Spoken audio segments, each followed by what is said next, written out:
مومنین سے میری بارہا گزارش ہے کہ آپ لوگ برائے کرم فرش اعضا پہ تشریف لائیں تاکہ مجلس شروع کی جائے۔ نعرہ صلوات۔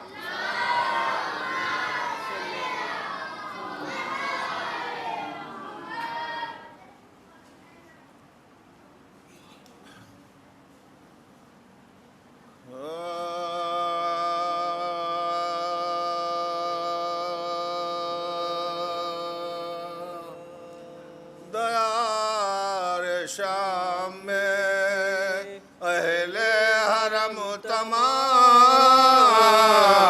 آئے، دیار شام میں اہل حرم تمام آئے، مہار اونٹوں کی تھامے ہوئے امام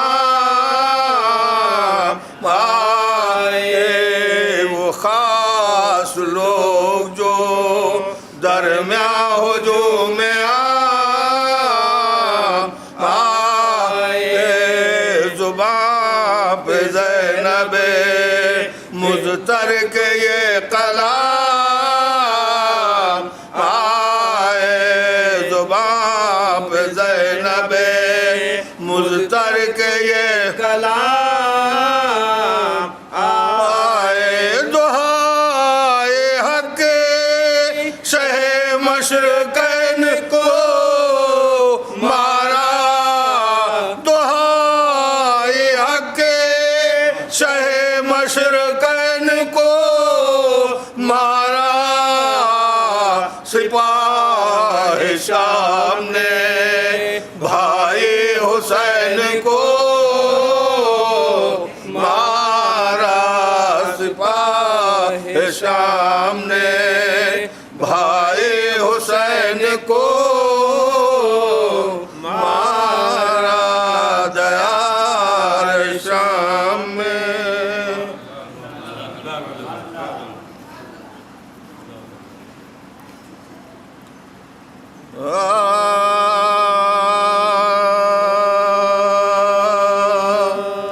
قید خانے میں سکینہ کو نہ نیند آتی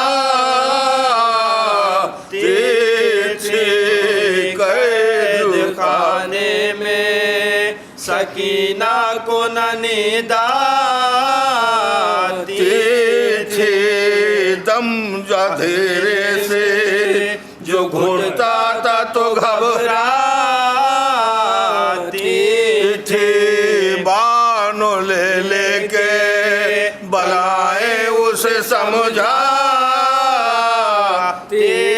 تھی، ماں کی چھاتی سے لگی باپ کو چلاتی تھی، ماں کی چھاتی سے لگی باپ کو چلاتی تھی، کس طرح صبر کسے چھاتی پہ دھر لیے بابا، کس طرح صبر کسے چھاتی پہ دھر لے بابا، قید میں خوب سکینہ کی خبر لے بابا، قید میں خوب سکینہ کی خبر لے بابا، قید خانے میں فاتحہ۔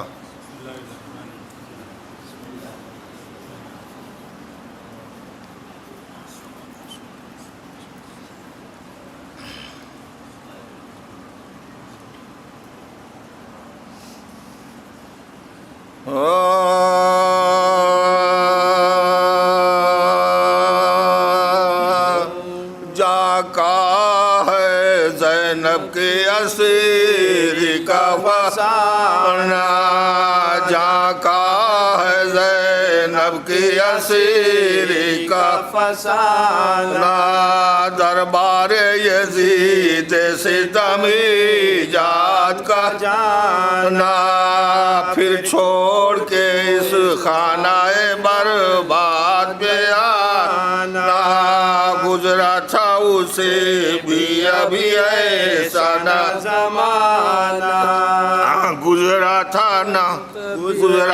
اسے بھی ابھی ایسا نہ زمانہ کچھ کم نہ ہمیشہ خوشگوار ہوئے تھے قتل سہ مظلوم کو 2 سال ہوئے تھے قتل سہ مظلوم کو 2 سال ہوئے تھے بدزن جو ہوا یزید ستم ایجاد کیا قہر سے پھر قید ہوئے عابد ناشاد پھر زیور آنا انہیں پہنا گئے لاد لاچار سوئے شام چلے سید سجاد لاچار سوئے شام چلے سید جا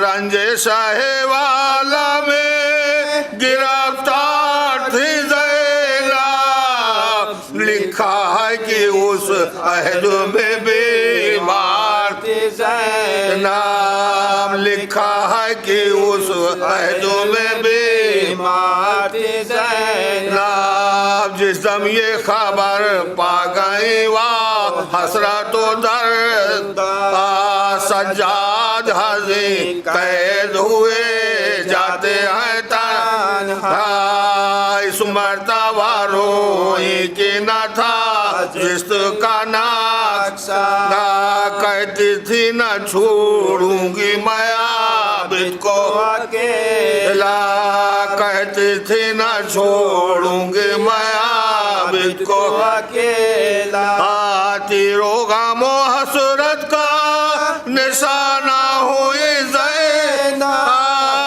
فضا کو لیا ساتھ روانہ ہوئی زینب فضا کو لیا ساتھ روانہ ہوئی زینب راستے میں بھتیجے سے ملے زینب ناچار پہنچی ماں سجاد کسی دستوں میں اس روز رہے سب لوگ ہی عابد بیمار اس روز رہے سب کو وہی عابد بیمار منہ ڈھانپ کے روئی جو صبح کے ہوئے آثار منہ ڈھانپ کے روئی جو صبح کے ہوئے آثار عابد سے کہا خواب میں آ جائے تھے بھائی تشریف ہمیں دیکھنے کو لائے تھے بھائی تشریف ہمیں دیکھنے کو لائے تھے بھائی کہتے تھے چلو ساتھ ہمارے بہنا آخر ہوئی اب مدت رنجوں میں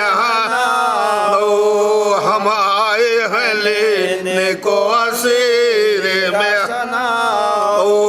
اے خواہر مغموم غریب الوطن اے خواہر مغموم غریب الوطن آ جاؤ گی پھر دوست میں ہر غم سے چھوٹو گے ہم تم سے جدا ہوں گے نہ تم ہم سے چھوٹو گے ہم تم سے جدا ہوں گے نہ تم ہم سے چھوٹو گے جا کا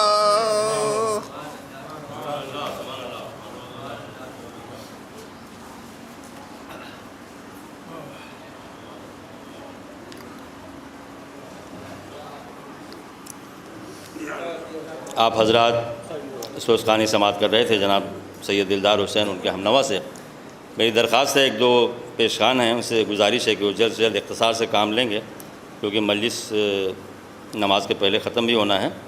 میری گزارش ہے کاشف زیدی صاحب سے کہ وہ تشریف لائیں، جن کا نام ہے پوسٹر میں، کاشف زیدی صاحب، شمیم حیدر صاحب، اور میرے خیال سے ناصر بھائی نہیں پڑھیں گے، شمیم حیدر صاحب۔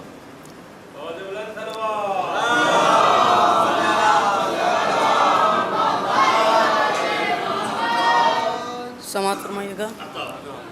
مجھ کو کرتاس پہ لکھنا ہے قلم خاک شفا، مجھ کو کرتاس پہ لکھنا ہے قلم خاک شفا، نور امداد کرے تب ہو رقم خاک شفا۔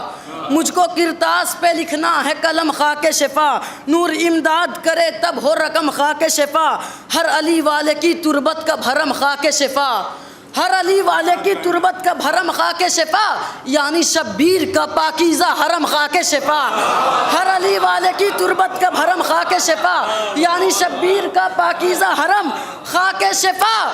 تو اسی مٹی کا بیاں آج بھی افلاق میں ہے، جو سلیماں کی انگوٹھی میں ہے اس خاک میں ہے، اسی مٹی کا بیاں آج بھی افلاق میں ہے، جو سلیماں کی انگوٹھی میں ہے اس خاک میں ہے۔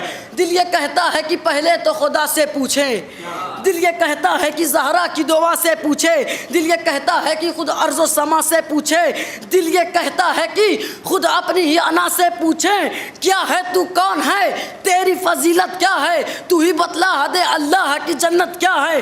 دل کی آواز کو جب خاک نے محسوس کیا، اس نے کی خالق اکبر سے میرے حق میں دعا، میرے لب چوم کے اس خاک نے برجستہ کہا، آسماں کرتا ہے اس خاک کی دن رات دعا، آسماں کرتا ہے اس خاک کی دن رات دعا، میں رہا کرتی ہوں غازی کی نگہبانی میں، نام عباس لکھا ہے میری پیشانی میں، میں رہا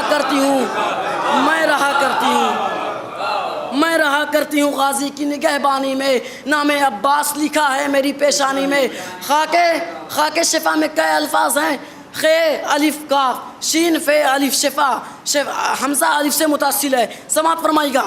خے سے در اصل ہی اس دہر میں خواب خلیل، خے سے در اصل ہی اس دہر میں خواب خلیل، اور الف سے ہوں میں الحمد کی آیت کی دلیل، اور الف سے ہوں میں الحمد کی آیت کی دلیل، کاف سے کامل و اکمل ہوں، کاف سے کامل و اکمل ہوں زمانے کی سبیل، اور فے سے فل فجر کی آیت کی فضیلت میں ہوں، اور الف سے علی اکبر کی امانت میں ہوں، اور الف سے علی اکبر کی امانت میں ہوں۔ نعرہ صلوات۔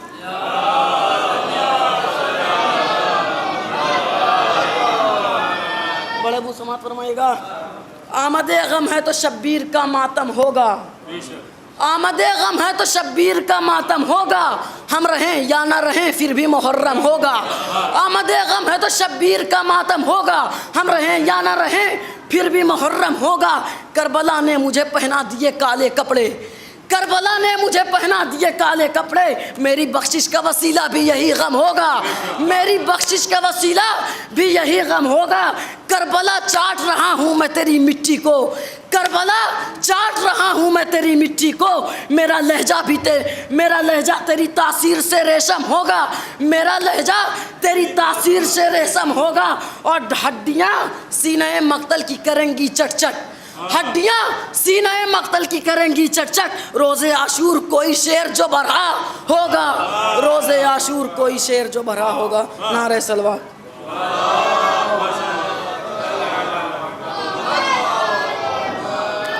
یہ تھے جناب کاشف زیدی صاحب، جو خاک شفا کے حوالے سے بھی کچھ اشعار پیش کر رہے تھے۔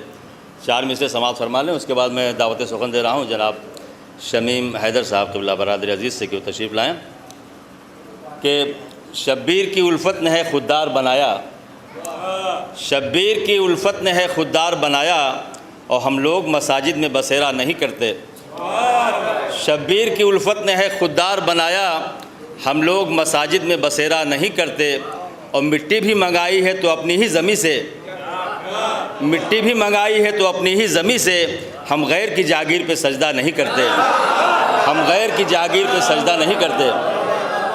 انہی 4 مصروں کے ساتھ میں آواز دے رہا ہوں برادر عزیز شمیم حیدر صاحب رسول پور، آپ حضرات سماعت کریں۔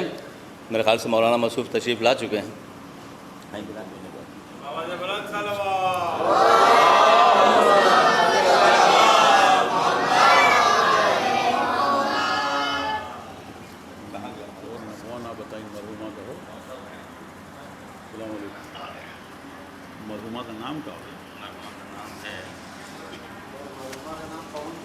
انیس فاطمہ بنت عباد حسین. آپ حضرات سے گزارش ہے ایصال ثواب کی مجلس ہے، آپ لوگ انیس فاطمہ بنت عباد حسین کی روح کو ایک بار سورہ فاتحہ پڑھتے ہیں.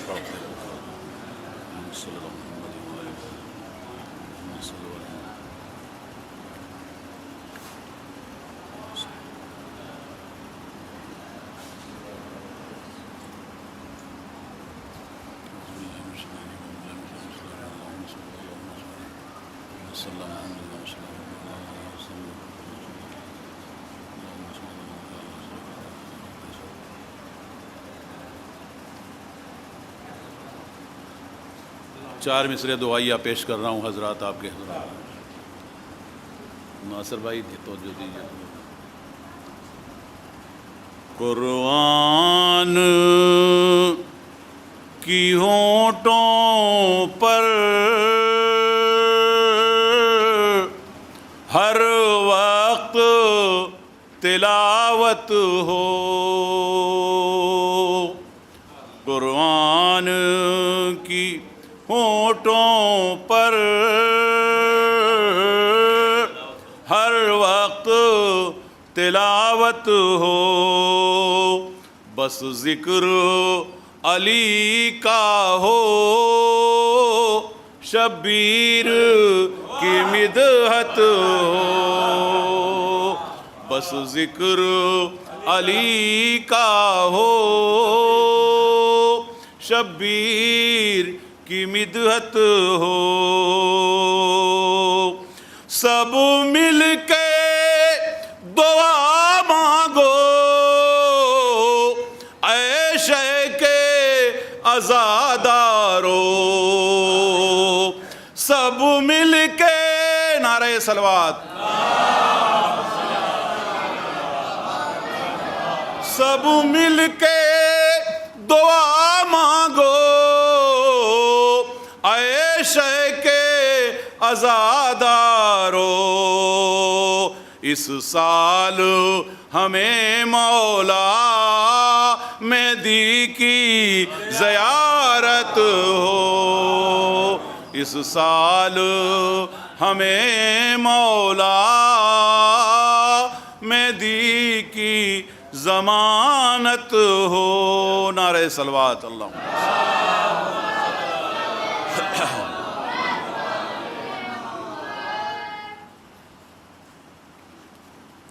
حضور تشریف فرمائیں، سماعت فرما لیں ماں کے حساب سے.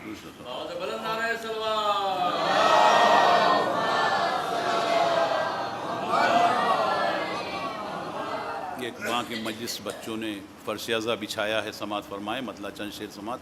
حضور تشریف فرمائیں، زیادہ تاخیر نہیں کروں گا. اے ماں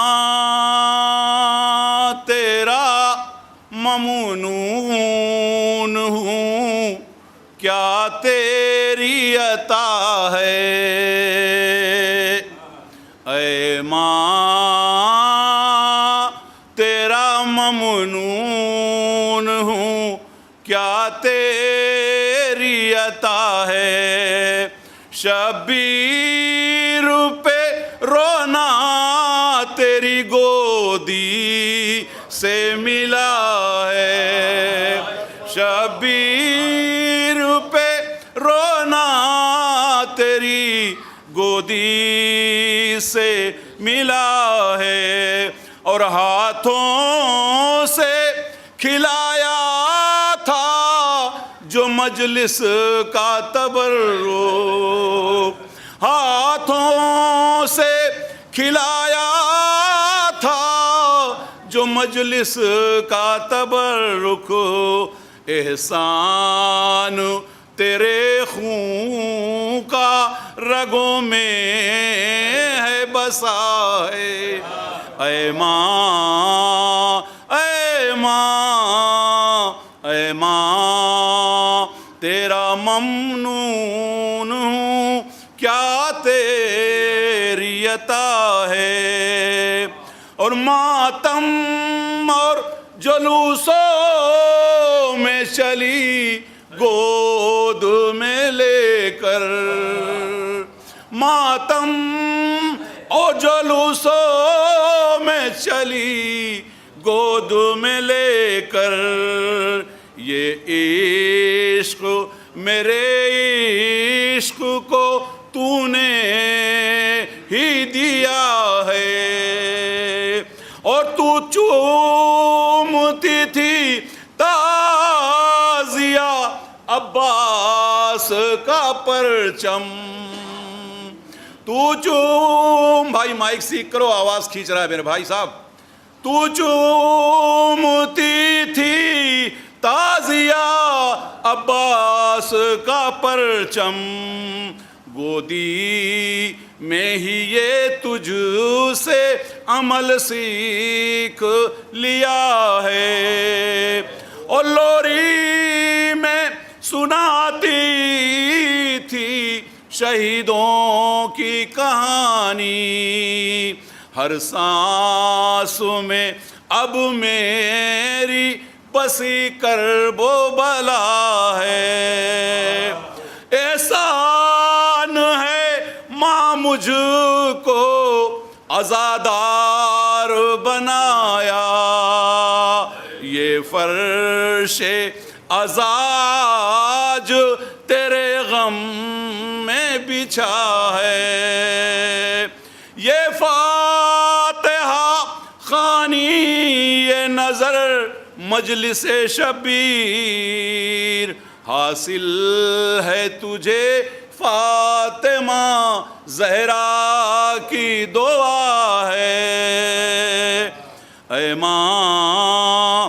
ایک لفظ ماں کی شان میں عظمت سمجھ شمیم، جنت خدا نے قدموں تلے اس کے رکھا ہے، اے ماں تیرا ممنون ہوں، کیا تیری عطا ہے، نعرہ صلوات۔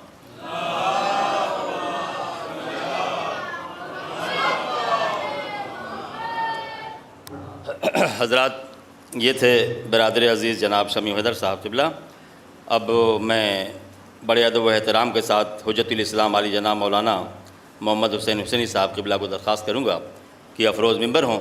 قبل اس کے 4 مصرے سماعت کر لیں کہ ماں کے احسار ثواب کی مجلس ہے کہ کس بلندی پہ تقدس ہے تیرا اے زہرا، کس بلندی پہ تقدس ہے تیرا اے زہرا، سر فرشتوں کے تیرے در پہ جھکا کرتے ہیں، کس بلندی پہ تقدس ہے تیرا اے زہرا، سر فرشتوں کے تیرے در پہ جھکا کرتے ہیں، اور تیری تسبیح کے دانوں کا سہارا لے کر، تیری تسبیح کے دانوں کا سہارا لے کر مشورے لوگ مشیت سے لیا کرتے ہیں، مشورے لوگ مشیت سے لیا کرتے ہیں۔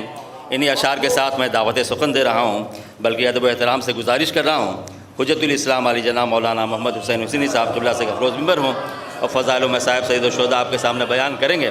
آپ حضرات پرزور نعرہ صلوات سے استقبال کریں۔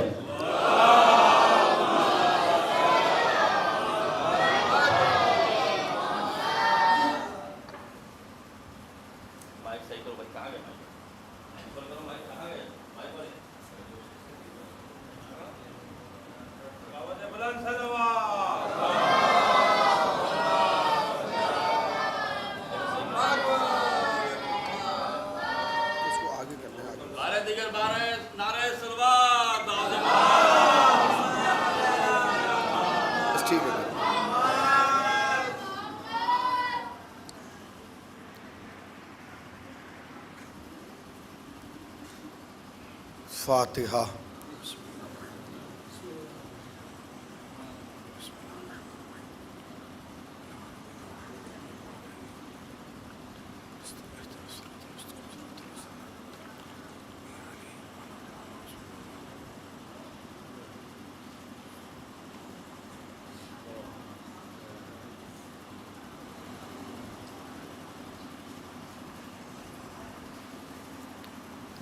حضرات ایک مرتبہ سورہ الحمد اور 3 مرتبہ سورہ اخلاص کی تلاوت فرما کر مرحومہ مغفورہ انیس فاطمہ بنت عباد حسین صاحب کی روح کو وصال فرمائیں۔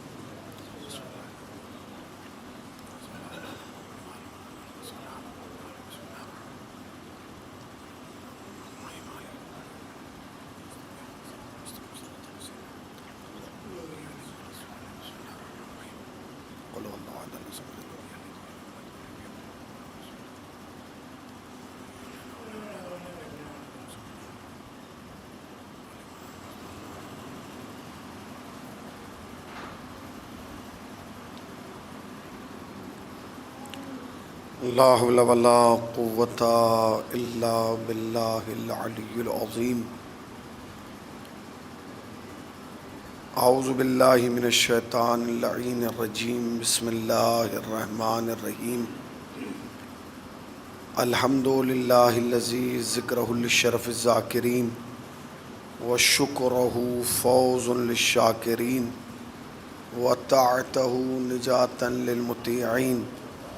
الصلاۃ والسلام علی رسول الثقلین محبوب رب المشرقین و رب المغربین ولی الدارین امام القبلتین جد الحسن والحسین ابی القاسم محمد.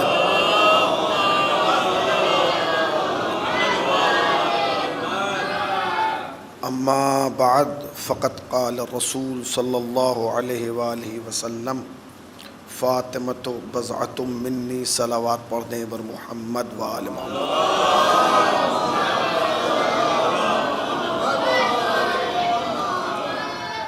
انتہائی واجب الاحترام قبلہ و کعبہ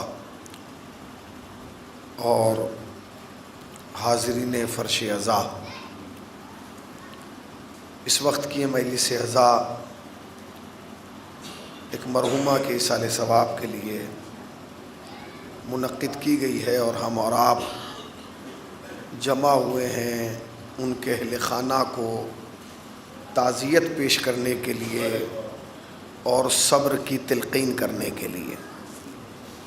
یہی قانون حیات ہے اور یہی اصول زندگی کہ جب ہمارے درمیان سے کوئی مومن یا مومنہ اس دار فانی کو چھوڑ کر اس عالم بقا میں قدم رکھتا ہے تو ہم اس کے ایصال ثواب کے لیے مجلس حسین برپا کرتے ہیں.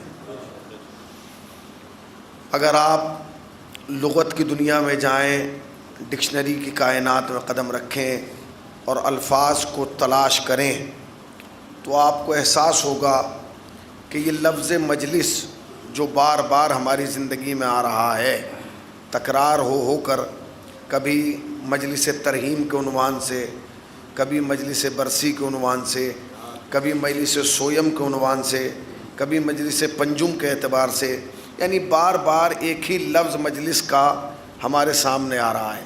عالم یہ ہے کہ اگر گھر میں خوشی ہوتی ہے تو پہلے مجلس ہوتی ہے، بعد میں خوشی ہوتی ہے. اگر گھر میں کوئی ترقی ہوتی ہے تو پہلے مجلس ہوتی ہے، بعد میں ترقی ہوتی ہے. یعنی مجلس ہماری زندگی کا ایک اہم ترین حصہ بن گیا ہے. مگر کبھی آپ نے غور کیا کہ آخر اس مجلس کے معنی کیا ہیں؟ یہ لفظ مجلس جو ہے اس کے معنی کیا ہیں، اس کے مفہوم کیا ہے، اس کی حقیقت اور اس کی گہرائی اور گہرائی کیا ہے؟ قبلہ بیٹھے ہیں، آپ ان سے پوچھئے کہ اگر آپ ڈکشنری میں جا کے، لغت میں جا کے مجلس کے معنی تلاش کریں گے تو لغت یہی جواب دے گی کہ جہاں مجمع جمع ہو جائے اسے مجلس کہا جاتا ہے. جہاں عوام بیٹھ جائے اسے مجلس کہا جاتا ہے. جہاں ہجوم اکٹھا ہو جائے اسے مجلس کہا جاتا ہے. جہاں احباب بیٹھ جائیں اسے مجلس کہا جاتا ہے. جہاں رشتہ دار بیٹھ جائیں اسے مجلس کہا جاتا ہے. شاید میں اپنی بات کو واضح نہیں کر پایا، اس لیے ابھی تک آپ کے اوپر سکوت طاری رہا. میں اپنی بات کو واضح کرنے کے لیے ایک مثال دوں گا. جو لوگ دنیائے عرب میں رہتے ہیں نا، سعودی، کویت، دبئی، شارجہ، ان سے آپ معلوم کیجئے جسے ہماری زبان میں بیٹھک کہا جاتا ہے اسے ان کی زبان میں مجلس کہا جاتا ہے. جسے ہماری زبان میں گیسٹ روم کہا جاتا ہے اسے ان کی زبان میں مجلس کہا جاتا ہے. اس کا مطلب یہ ہے کہ مجلس اس جگہ کو کہا جاتا ہے لغت کی زبان میں، عقیدے کی زبان میں نہیں. تھوڑی سی توجہ دیجئے، لغت کی زبان میں، عقیدے کی زبان میں نہیں. لغت کی زبان اور ہے، عقیدے کی زبان اور ہے. لغت کی زبان میں جہاں مجمع جمع ہو جائے اسے مجلس کہا جاتا ہے. عقیدے کی زبان میں جہاں حق اور باطل کے درمیان امتیاز پیدا کر دیا جائے اسے مجلس کہا جاتا ہے. جہاں یہ بتایا جائے کہ حق کیا ہے، باطل کیا ہے، رونگ کیا ہے، رائٹ کیا ہے، اندھیرا کیا ہے، روشنی کیا ہے، تاریکی کیا ہے، اجالا کیا ہے. خدا کی قسم اگر یہ مجلسیں نہ ہوتی تو دنیا کو پتہ ہی نہ چلتا کہ ظالم کون ہے اور مظلوم کون ہے.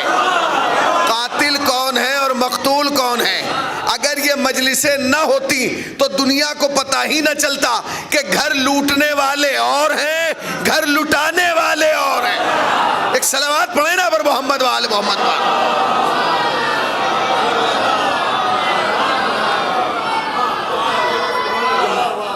یہ مجلس ہے جو انسان کی فکر کو بلند کر رہی ہے.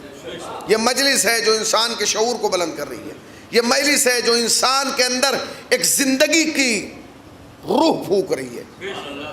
ایک ماں کے ایصال ثواب کی مجلس ہے. ابھی ہمارے برادر بزرگ شمیم صاحب نے بہترین اشعار پڑھے, مگر افسوس ہے کہ ان کے اشعار آپ کی سماعت کے مقتل میں بے گور و کفن پڑے رہے, اور کسی نے ایک مٹھی توجہ خاک کی بھی نہ ڈالی.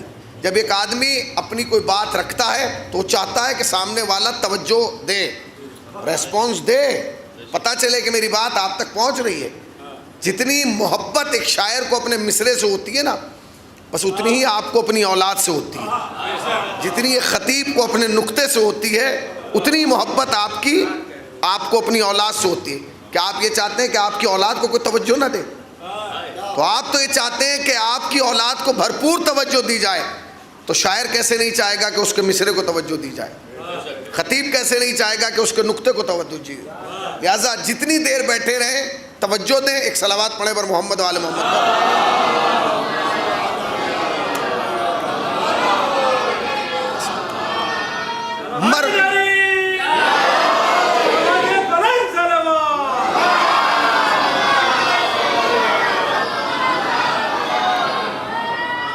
ایک مرحومہ کے ایصال ثواب کی مجلس.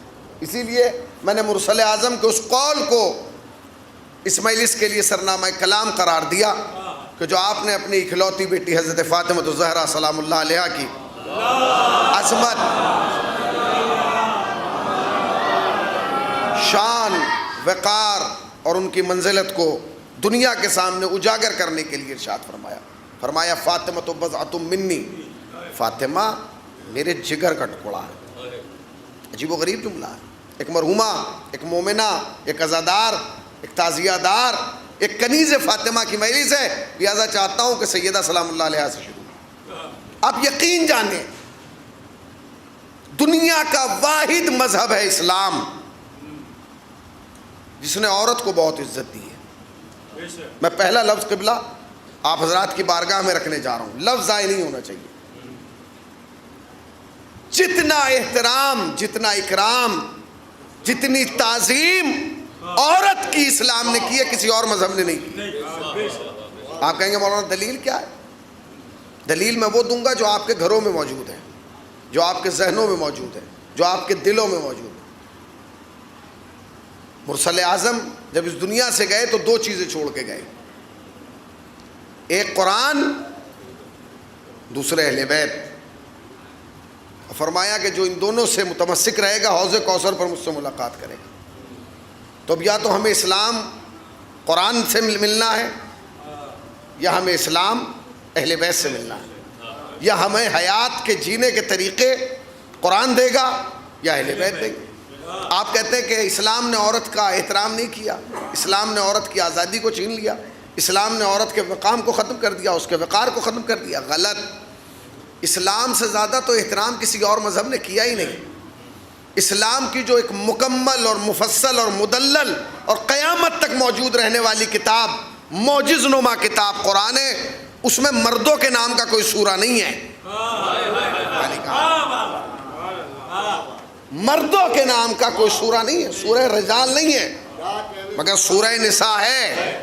آپ نے غور کیا؟ سورہ نساء موجود ہے. کیوں؟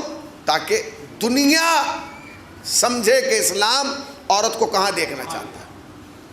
آپ نے تو عورت کو محدود کر دیا تھا, آپ نے تو اپنی ماں اور اپنے باپ کو محدود کر دیا تھا. اس زمانے نے نہ ماں کو عزت دی ہے نہ باپ کو عزت دی ہے. ہاں بس اتنا کیا کہ سال کے 365 دن میں ایک دن فادرز ڈے بنا دیا, ایک دن مدرز ڈے بنا دیا. یہ ماں کا دن, یہ باپ کا دن. کمال ہے جس نے پوری زندگی کا ہر دن تم پہ قربان کر دیا. اور کیا آپ نے؟ بھائی اس لفظ کی گہرائی کو سمجھیں.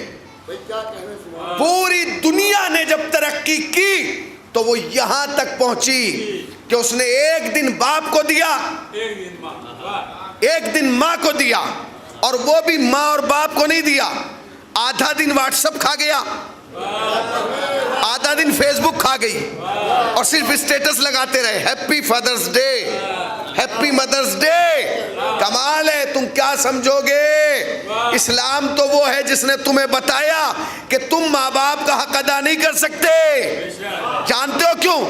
اب لوگ کہتے ہیں کہ جی ماں نے 9 مہینے پالا ہے, باپ نے کیا کیا ہے؟ تو اسلام نے نظریہ دیا کہ جو 9 مہینے پالے اسے ماں کہا جاتا ہے, جو زندگی بھر پالے اسے باپ کہا جاتا ہے. ایک سلامات پڑھیں نا پر محمد والے محمد پر.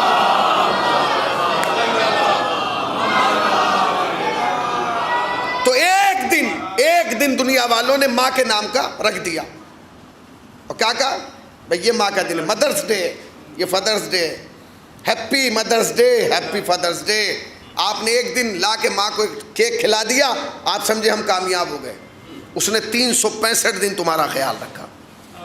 تم باپ کا دن سال میں ایک دن مناتے ہو کہ وہ خوش ہو جائے, ماں کا دن ایک دن مناتے ہو تاکہ ماں خوش ہو جائے, مطمئن ہو جائے. ماں نے تمہارے لیے زندگی کا ہر دن اپنا قربان کر دیا تاکہ تم کامیاب ہو جاؤ. تم ایک دن کہہ رہے تھے کہ happy father's day, happy mother's day, مگر تم جانتے ہو کہ باپ کا دن کون سا دن ہیپی ہوتا ہے؟ جس دن وہ تمہارے منہ تک لقمہ حلال پہنچا دے, وہ اس کا ہیپی ڈے ہوتا ہے. جس دن وہ تمہیں کامیابیوں کی سیڑھیوں پر چڑھا دے, وہ اس کا کامیابی کا دن ہے. خدا کی قسم آپ غور کیجئے, اسلام کیا نظریہ دے رہا ہے اور سماج کیا نظریہ دے رہا ہے. سماج نے ایک دن دیا, اسلام نے ہر دن دیا. اللہ اکبر. اسلام یہ چاہتا ہے کہ تم اگر کسی کا احترام کرو خدا اور رسول اور اہل بیت کے بعد, تو وہ تمہارے ماں باپ ہیں. امام جعفر صادق بیٹھے ہوئے ہیں,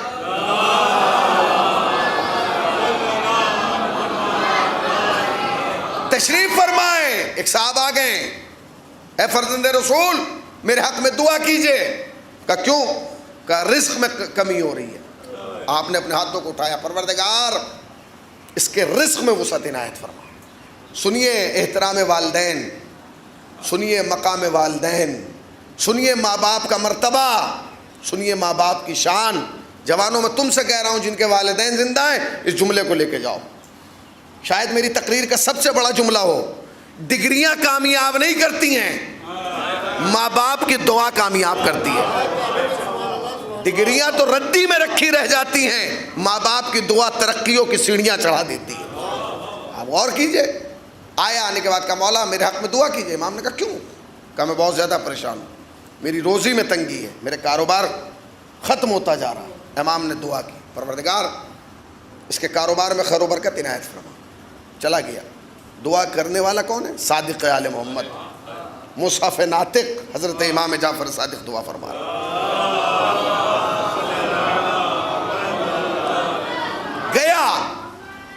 2-4 مہینے کے بعد پھر لوٹ کے آیا, مولا پھر میرے حق میں دعا کیجیے.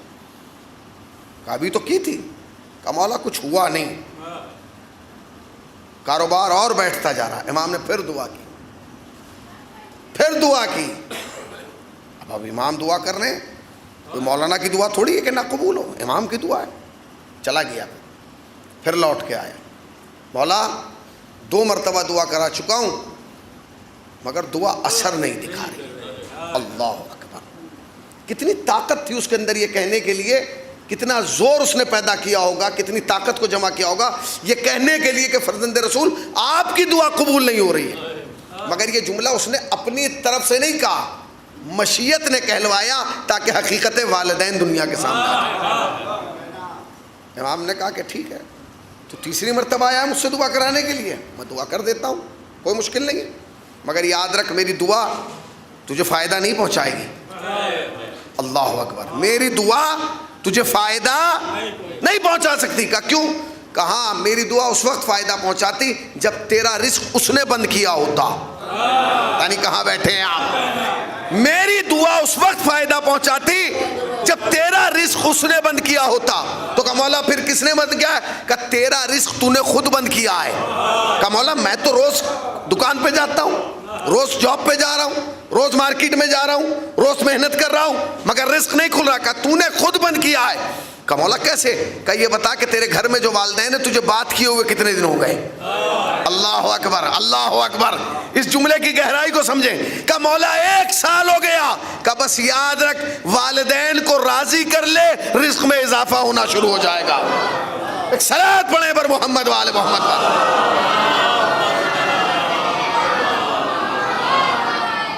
اپنے والدین کو ناراض نہ ہونے دیں. جوانوں اس لفظ کو سمجھیں، پوری تقریر بھول جانا، یہ لفظ یاد رکھنا. جن کے والدین زندہ ہیں نا وہ سمجھیں کہ ان کے لیے پروردگار عالم نے ایک بہترین موقع دیا ہے. والدین کی اطاعت، والدین کی خدمت، والدین کو راضی رکھنا، والدین کو خوش رکھنا، یہ خود معمولی کام نہیں ہے، یہ وظیفہ ہے، انبیاء اولیاء کا وظیفہ ہے. اس کے لیے احادیث موجود ہیں. اپنے والدین کو ناراض نہ کرنا، اپنے والدین کو ناراض نہ کرنا، اس لیے کہ جو تمہیں تمہارے والدین دلا سکتے ہیں وہ دنیا میں کوئی اور نہیں دلا سکتا. آپ کہیں گے مولانا کیسے؟ ہاں خدا کی قسم، جو تمہیں تمہاری ماں نے دلا دیا نا وہ تمہیں کوئی دلا ہی نہیں سکتا. دولت نہیں دلا سکتی، اقتدار نہیں دلا سکتا، سلطنت نہیں دلا سکتی، رشتہ داری نہیں دلا سکتی، جاؤ حشم نہیں دلا سکتا جو تمہاری ماں نے تمہیں دلایا ہے. مولانا ایسا کیا دلا دیا کہ جو کوئی نہیں دلا سکتا؟ تم آج جو اس فرش عزا پہ بیٹھے ہو وہ اپنی ماں کی وجہ سے بیٹھے ہو. یعنی کہاں بیٹھے ہیں؟ لفظ پہ غور کیجئے. اگر آج تمہارے دل میں آل محمد کی محبت ہے تو یہ تمہاری ماں کی وجہ سے ہے. اگر آج تمہارے دل میں آل محمد کا احترام ہے تو یہ تمہاری ماں کی وجہ سے ہے. اب میں لفظ کہوں، چھٹے امام بیٹھے ہوئے ہیں، ایک شخص آیا، آنے کے بعد کہا کہ مولا میں تو بس آ گیا. کہا کیوں؟ کہا میں تو دوسری طرف جا رہا تھا. دوسری طرف سمجھ گئے نا، میں تو مخالفین کی طرف جا رہا تھا، مگر مولا میں چند قدم چلا اور واپس لوٹ کے آ گیا. چند قدم چلا اور واپس لوٹ کے آ گیا. اس کے بعد مجھ سے ہمت ہی نہ ہوئی کہ 1 قدم ادھر بڑھاتا. چند قدم چلا اور لوٹ کے آ گیا. امام مسکرائے اور مسکرا کے کہا تو نہیں لوٹا، اگر کل تیری ماں نہ لوٹتی تو آج تو بھی نہ لوٹتا. ایک صلاۃ پڑھیں پر محمد وآل محمد.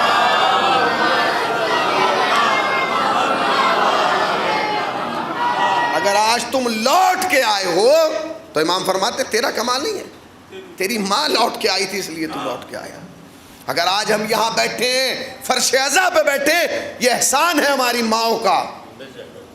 اسلام نے کتنی عزت دی عورت، آپ سوچ نہیں سکتے.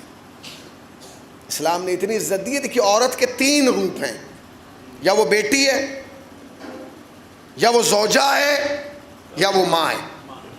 اس کے علاوہ تو کچھ ہے ہی نہیں. یا بیٹی، یا زوجہ، یا ماں. اسلام نے تینوں رخوں سے اسے نوازا ہے، تینوں انداز میں نوازا ہے. اسلام نے کیا کہا؟ اسلام نے کہا سنو، جب کوئی عورت بیٹی ہوتی ہے نا تو رحمت ہوتی ہے اپنے باپ کے لیے. اللہ اکبر. ہر بیٹی اپنے باپ کے لیے رحمت ہے. کیا کہا اسلام نے؟ جب کوئی عورت بیٹی ہوتی ہے تو رحمت ہوتی ہے اپنے باپ کے لیے. اس کے بعد فرمایا جب وہی عورت زوجہ بنتی ہے، بیوی بنتی ہے، بیگم بنتی ہے، شریک حیات بنتی ہے، تو وہ آدھا ایمان ہو جاتی ہے اپنے شوہر کے لیے. بیٹی رحمت ہے اپنے باپ کے لیے، بیوی آدھا ایمان ہے اپنے شوہر کے لیے. یہی نہیں رکا اسلام، اب یہاں ختم نہیں ہوا، اور نوازا کا تیسرا اور آخری رخ ہے ماں. اسلام نے کتنی عزت دی، کتنا احترام دیا کہ جب کوئی عورت ماں بنتی ہے تو اس کے قدموں میں جنت رکھ دی جاتی ہے اولاد کے لیے. پھر سن لیجئے، جب کوئی بیٹی ہوتی ہے تو رحمت بنتی ہے اپنے باپ کے لیے. جب کوئی زوجہ ہوتی ہے تو آدھا ایمان بنتی ہے اپنے شوہر کے لیے. جب کوئی ماں بنتی ہے تو اس کے قدموں میں جنت آ جاتی ہے اولاد کے لیے. میں نے پڑھ دیا اور تم نے سن لیا. اور قریب آؤں تاکہ آپ بیدار ہو جائیں. میری بیٹی میرے لیے رحمت، آپ کی بیٹی آپ کے لیے رحمت. ان کی بیٹی ان کے لیے رحمت، میری بیوی میرا آدھا ایمان، آپ کی زوجہ آپ کا آدھا ایمان، ان کی شریک حیات ان کا آدھا ایمان، میری جنت میری ماں کے قدموں میں، آپ کی جنت آپ کی ماں کے قدموں میں، ان کی جنت ان کی ماں کے قدموں میں۔ اگر اسی کلیے پہ ناپو گے نا، خدا کی قسم پھر بھی فاطمہ سب سے بلند نظر آئے گی۔ کہاں بیٹھے ہیں ذرا جاگیے، میں زندہ باد حسینیوں زندہ باد۔ مجھے احساس دلائیں کہ میں شیشے کے سامنے نہیں، شیعوں کے سامنے پڑھ رہا ہوں، اس لیے کہ شیشہ نہیں بولتا، شیعہ بولتا ہے۔ پھر سنیے، اگر آپ اس کلیے پر بھی جناب سیدہ کو رکھیں گے تو سیدہ کا قد سب سے بلند نظر آئے گا۔ کیوں؟ اس لیے کہ ہر بیٹی اپنے باپ کے لیے رحمت ہے، سیدہ اس کے لیے رحمت ہے جو خود رحمت للعالمین ہے۔ آئے ہائے آئے ہائے آئے ہائے بھائی،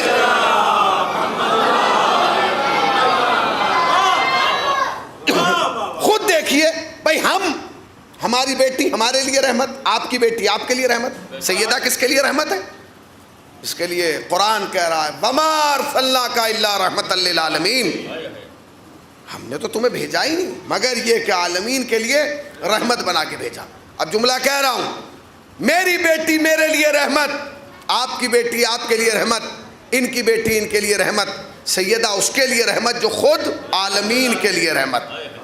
ہر بیوی اپنے شوہر کا آدھا ایمان، ہر زوجہ اپنے شوہر کا آدھا ایمان، ہر شریک حیات اپنے شوہر کا آدھا ایمان۔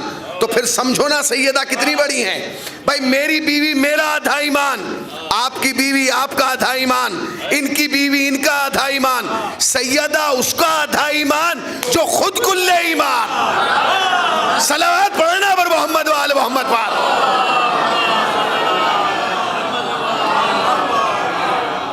کس کے لیے رحمت ہے؟ کس کے لیے؟ اللہ اکبر، کس کے لیے ہے سیدہ؟ سیدہ اس کا آدھا ایمان ہے جو خود کل ایمان ہے۔ اور اگر قدموں میں جنت کی بات آ گئی، آئے ہائے آئے ہائے بھائی، اگر قدموں میں جنت کی بات آ گئی تو پھر سیدہ سے بلند کس کو رکھو گے؟ میری ماں کے قدموں میں میری جنت، آپ کی ماں کے قدموں میں آپ کی جنت، ان کی ماں کے قدموں میں ان کی جنت، سیدہ کے قدموں میں ان کی جنت جو خود جوانان جنت۔ صلوات پڑھنا پر محمد و آل محمد۔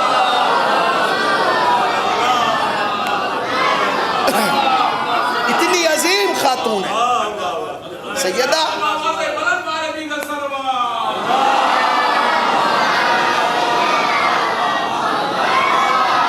سیدہ اتنی عظیم خاتون ہے، اور مرسل اعظم نے فرمایا فاطمہ بضعۃ منی، فاطمہ میرا جز ہے، میرا ٹکڑا ہے، میرا حصہ ہے، فاطمہ مجھ سے ہے۔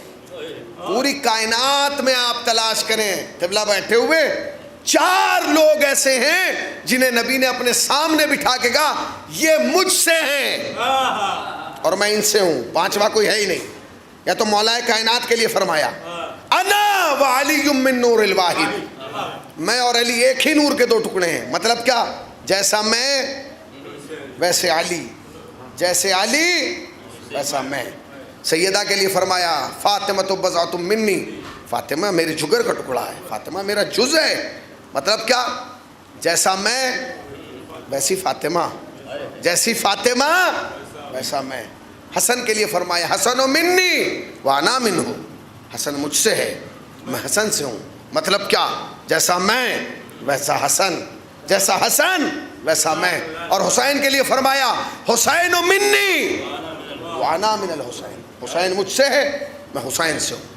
4 آدمی ہیں پوری کائنات میں جنہیں نبی نے اپنے سامنے کہا کہ یہ مجھ جیسے میں ان جیسا، علی مجھ جیسے میں علی جیسا، فاطمہ مجھ جیسی میں فاطمہ جیسا، حسن مجھ جیسے میں حسن جیسا، حسین مجھ جیسے میں حسین جیسا۔ کمال دیکھیں گے آپ، خدا کی قسم نبی نے بار بار کہا اپنی زندگی میں کہ یہ 4 مجھ جیسے میں ان 4 جیسا، مگر ان 4 نے زندگی میں ایک بھی بار نہیں کہا کہ نبی ہم جیسا۔ ذرا چاہیے بھائی، نبی نے بار بار کہا یہ مجھ جیسے میں ان جیسا، سیدہ مجھ جیسی میں سیدہ جیسا، حسن مجھ جیسے میں حسن جیسا، حسین مجھ جیسے میں حسین جیسا۔ خدا کی قسم تلاش کر لیجئے پورے عالم اسلام کی کتابیں، کہیں علی نے زندگی میں ایک بار کہا ہو نبی مجھ جیسے؟ فاطمہ نے کہا ہو بابا مجھ جیسا ہے؟ اچھا چلے بڑے نہیں کہہ رہے، گھر کے بچے کہہ دیتے نانا ہم جیسا؟ کمال ہے، نہ بڑوں نے کہا نہ چھوٹوں نے کہا۔ یا علی کہہ دیجئے، سیدہ آپ کہہ دیجئے، حسنین کریمین شریفین آپ کہہ دیجئے کہ نانا ہم جیسے۔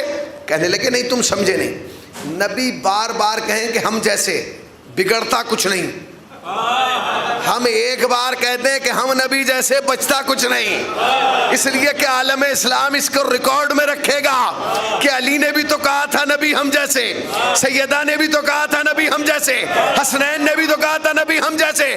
ہم نہیں کہیں گے کہ کیوں؟ کہ تاکہ پوری دنیا سمجھ جائے کہ جب نبی کے ہم ذات نبی جیسے نہیں، کوئی بد ذات نبی جیسا کیسے ہوگا؟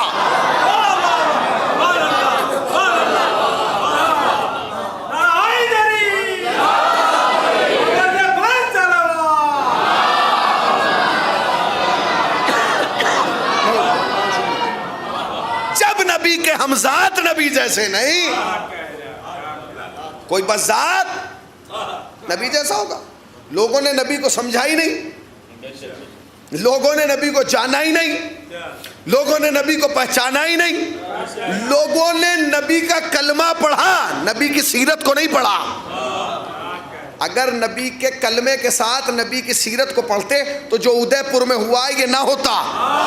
نہیں پتا کہاں بیٹھے ہیں آپ بھائی، جو ادے پور میں ہوا ہے یہ نہ ہوتا، اس لیے کہ انہوں نے نبی کا کلمہ پڑھا ہے، نبی کی سیرت نہیں پڑھی۔ اگر نبی کی سیرت پڑھ لیتے تو انہیں پتا چل جاتا کہ نبی اس کی بھی عیادت کرنے گئے ہیں جو روز کوڑا پھینکتی ہے، نہیں پہنچے۔ نبی اس کی عیادت پہ جا کے بتا رہے ہیں کوڑا پھینکنا اس کا کام ہے، کردار کے ذریعے اس کو بدلنا ہمارا کام ہے۔ صلوات پڑھیں پر محمد وآل محمد پر۔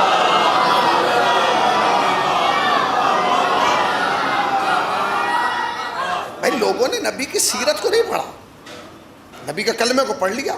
اب کلمے کا اثر یہ کہ IIS سے لے کے جو ہے ابو بکر بغدادی سے لے کے ملا عمر تک، اور ملا عمر سے لے کے لادین تک، اور لادین سے لے کے جیش مہدی تک، اور جیش مہدی سے لے کے سپاہی صحابہ تک، سب لا الہ الا اللہ اور محمد رسول اللہ کا کلمہ پڑھ کے اور نعرہ تکبیر کے ساتھ گلا کاٹ رہے ہیں۔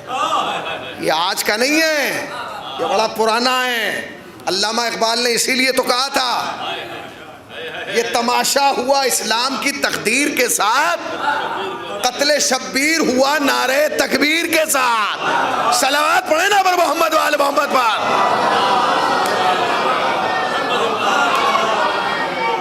کہا نا علامہ اقبال نے یہ تماشا ہوا اسلام کی تقدیر کے ساتھ، قتل شبیر ہوا نعرہ تکبیر کے ساتھ۔ اس کا مطلب یہ ہے کہ یہ جو پوری دنیا میں نعرہ تکبیر لگا کے سر کاٹ رہے ہیں نا، یہ آج کے نہیں ہیں، یہ انہی کی نسلیں ہیں جنہوں نے کربلا میں حسین کو قتل کیا تھا نعرہ تکبیر کے ساتھ۔ کمال ہے۔ تو یہ جو حدیث ہے یہ خود ایک بہت بڑی حدیث ہے۔ اب چونکہ صاحبان نظر لوگ موجود ہیں اس لیے اس موضوع کو، اس بات کو آگے بڑھا رہا ہوں۔ دیکھیے لفظ جز جو لفظ ہے نا، یہ خود عربی کا معنی ہے، عربی کی میں استعمال ہوتا ہے۔ نبی نے یہ نہیں کہا کہ فاطمہ میرا جز ہے، نبی نے کہا فاطمہ میرا بضع ہے، بضعۃ منی، جز بھی ہے اور بضع بھی ہے۔ اگر جز اور بضع کے معنی ایک ہوتے تو یہ الگ الگ نہ ہوتا، مگر نبی نے جز استعمال نہیں کیا، نبی نے بضع استعمال کیا۔ میں بڑا سوچتا تھا کہ آخر نبی نے جز کیوں نہیں کہا، جب عربی میں جز ہے تو جز کہتے، یہ بضع کیوں کہا؟ بڑی تحقیق کی۔ ایک دن مجھے حضرت آیت اللہ وحید خراسانی کی ایک چھوٹی سی کتابچہ تھا، وہ ہاتھ لگا، انہوں نے اس میں بحث کی عجیب و غریب طریقے سے۔ انہوں نے کہا نبی نے اب نبی کی زبان کوئی معمولی زبان نہیں ہے، وہ زبان ہے کہ جو بغیر وحی کے کلام نہیں کرتی، اس وقت تک بولتا ہی نہیں جب تک وحی نہ آ جائے، بلکہ کہہ دیا جائے کہ نبی بولتا ہی وہ ہے جو وحی بولتی ہے۔ اب اگر حکم ہوتا کہ تو لفظ جز استعمال کر تو نبی جز کہتے کہ فاطمہ میرا جز ہے، مگر نبی نے کہا نہیں، فاطمہ بضعۃ منی، فاطمہ میرا بضع ہے۔ اس کا مطلب یہ کہ بضع اور ہے اور جز اور ہے۔ اب اس بضع اور جز میں فرق کیا ہے وہ سمجھیے آپ کہ بضع اور جز میں فرق کیا ہے، پوری توجہ دیجیے گا، بضع میں اور جز میں فرق کیا ہے۔ یہ انگوٹھا میرا جز ہے، بضع نہیں ہے۔ یہ انگلیاں میرا جز ہے، بضع نہیں ہے۔ یہ ہاتھ میرا جز ہے، بضع نہیں ہے۔ یہ شانہ میرا جز ہے، بضع نہیں ہے۔ یہ پاؤں میرا جز ہے، بضع نہیں ہے۔ یہ اتنا حصہ میرا جز ہے، بضع نہیں ہے۔ اگر مجھے آدھا کاٹ دیا جائے تو یہ دونوں جز کہلائیں گے، بضع نہیں کہلائیں گے۔ پھر بضع کیا کہلائے گا؟ تو انہوں نے لکھا کہ بضع کے لیے شرط ہے کہ انسان کو یہاں سے نہیں یہاں سے حصہ تقسیم کیا جائے۔ تو یہ جو ادھر والا ہوگا یہ جز کہلائے گا، اور یہ ادھر والا جو ہوگا یہ بضع کہلائے گا۔ غور کیا آپ نے؟ غور ہی نہیں کیا۔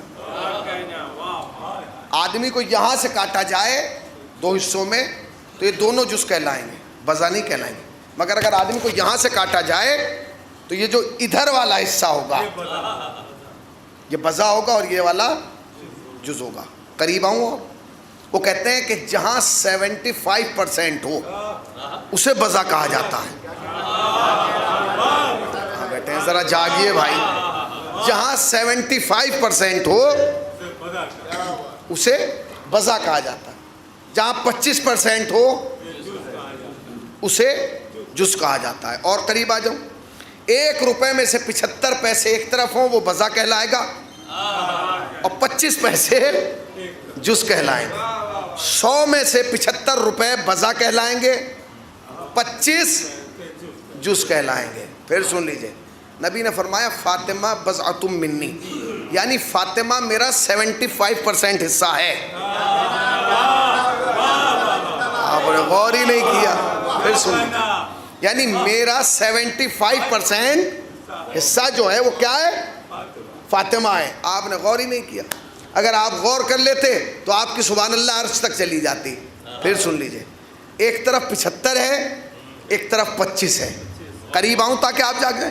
آپ ایک ترازو منگائیے اور ایک پلڑے میں رکھیے 25% اور دوسرے میں رکھیے 75%۔ یقین جانیے جب تک وہ 25 تنہا رہے گا تو 25 کا پلڑا بیٹھا رہے گا۔ جیسے ہی وہ 75 سامنے آ کے رکھا جائے گا تو 25 اٹھ جائے گا۔ آپ نے غور ہی نہیں کیا۔ آج تک لوگ ہم سے پوچھ رہے تھے محمد سیدہ کے استقبال میں کیوں اٹھتے تھے؟ صلوات پڑھیں نا پر محمد والے محمد پر۔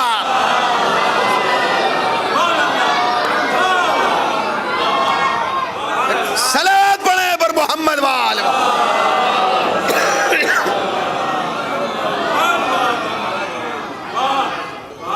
بھائی آج تک لوگ ہم سے پوچھ رہے رسول کسی کے لیے نہیں اٹھتے؟ علی کے لیے نہیں اٹھتے تھے، حسنین کے لیے نہیں اٹھتے تھے، کسی کے لیے نہیں اٹھتے تھے، مگر جب فاطمہ آتی تھی۔ اب لوگ پوچھ رہے تھے کیوں اٹھتے ہیں؟ بھیا یہ تو ترازو پہ آزما لو، 25 ایک طرف رکھو، 75 ایک طرف رکھو۔ جب 75 رکھا جائے گا تو 25 کا پلڑا اڑ جائے گا۔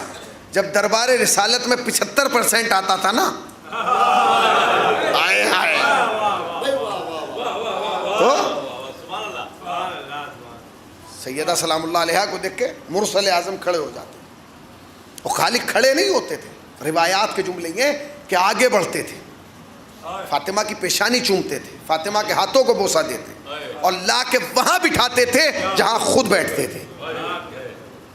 پھر غور کیا آپ نے، رسول اللہ جب فاطمہ کو آتا ہوا دیکھتے تھے اٹھتے تھے، آگے بڑھتے تھے، پیشانی چومتے تھے، ہاتھوں کو چومتے تھے اور لاتے تھے اور لا کے وہاں بٹھاتے تھے جہاں خود بیٹھتے تھے۔ کبھی علی کو اپنی جگہ نہیں بٹھایا، کبھی حسنین کو اپنی جگہ نہیں بٹھایا۔ ہاں حسنین کو اپنے دوش پہ بٹھایا، اپنی جگہ نہیں بٹھایا۔ علی کو اپنے شانوں پہ کھڑا کیا، اپنے بستر پہ لٹایا، مگر اپنی جگہ نہیں بٹھایا۔ فقط ذات سیدہ ہے، کہ جو اب یہ بھی ایک موضوع بحث ہے. اچھا یہ روایت تمام برادران اہل سنت نے اپنی کتابوں میں لکھی ہے کہ رسول فاطمہ کو اپنی جگہ بٹھاتے. بھائی کیوں بٹھاتے تھے؟ میں یہاں مجلس پڑھنے آیا ہوں, نام میرا ہے, پوسٹر میرا ہے, اشتہار میرا ہے, اعلان میرا ہے, میں آگے آیا بیٹھ گیا, اور جیسے ہی میں یہاں بیٹھا اتنی دیر میں دیکھا کہ ایک صاحب وہاں سے داخل ہوئے. جیسے ہی وہ داخل ہوئے میں کھڑا ہو گیا تو لوگوں نے دیکھا ارے بھائی شاید مولانا کے دوست ہوں. آگے بڑھا, گلے لگایا, ہاتھ پکڑا, لے آیا, یہاں بٹھا لیا. اب جیسے ہی ہمارے ناظم صاحب نے اعلان کیا کہ اب مولانا محمد حسینی صاحب آئیں اور خطاب کریں, میں کھڑا ہوا, میں نے کہا نہیں میں نہیں پڑھوں گا, مجلس تو یہ پڑھیں گے. تو اب سارا مجمع حیرت سے مجھے دیکھے گا اور دیکھ کے کہے گا کہ واہ خطیب تو آپ ہیں, آپ انہیں کیوں بٹھا رہے ہیں؟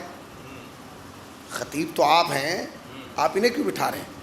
جلدی سے مجمع راضی نہیں ہوگا, بانی پروگرام راضی نہیں ہوں گے, اور اگر راضی ہوں گے تو اس شرط پہ ہوں گے کہ جسے بٹھا رہے ہیں یا تو وہ آپ جیسا ہو یا آپ سے بہتر ہو. یعنی کہاں بیٹھے ہیں آپ؟ یا آپ جیسا ہو بہتر ہے تو کیا کہنے. اس کا مطلب یہ ہے کہ جگہ پہ وہ لایا جاتا ہے جو بہتر ہو یا برابر ہو, کمتر نہیں آتا. رسول اللہ فاطمہ کو لا کے بٹھاتے تھے. اب یہ رسول جانے کہ فاطمہ بہتر تھی یا فاطمہ برابر تھی. صلوات پڑھیں نا پر محمد و آل محمد.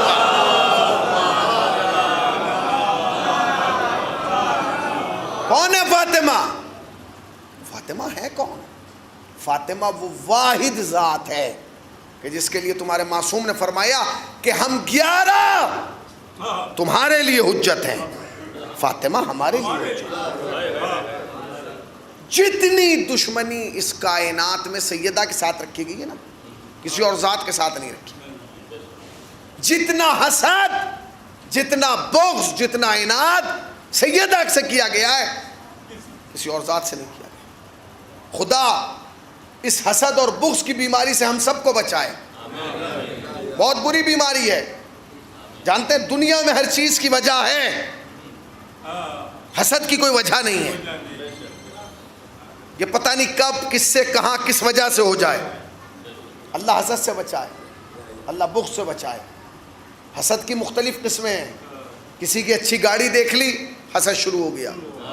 اچھا مکان دیکھ لیا, حسد شروع ہو گیا. اچھی فیملی دیکھ لی, حسد شروع ہو گیا.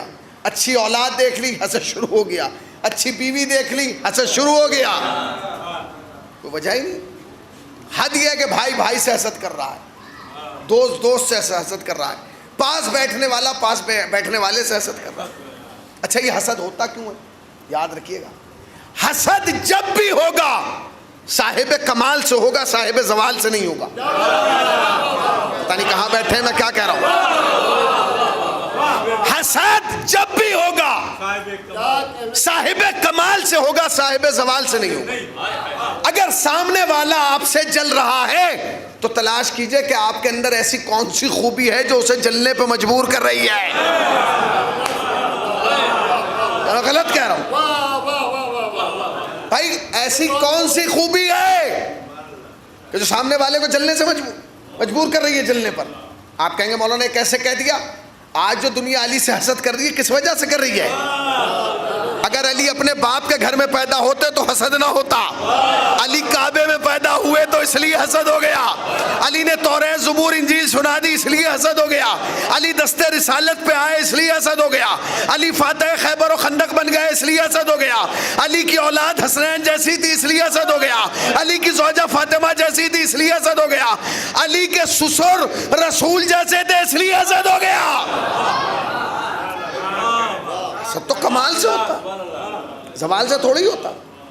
آپ ماروتی میں ٹہلتے رہیں پورے شہر میں, کوئی آپ سے نہیں جلے گا.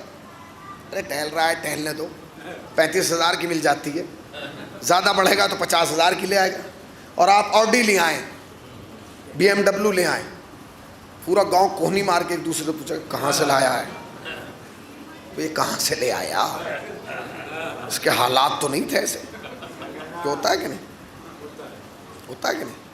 حسد ہوتا ہے, حسد ہوتا ہے. اچھا ایک جملہ کہنا چاہتا ہوں.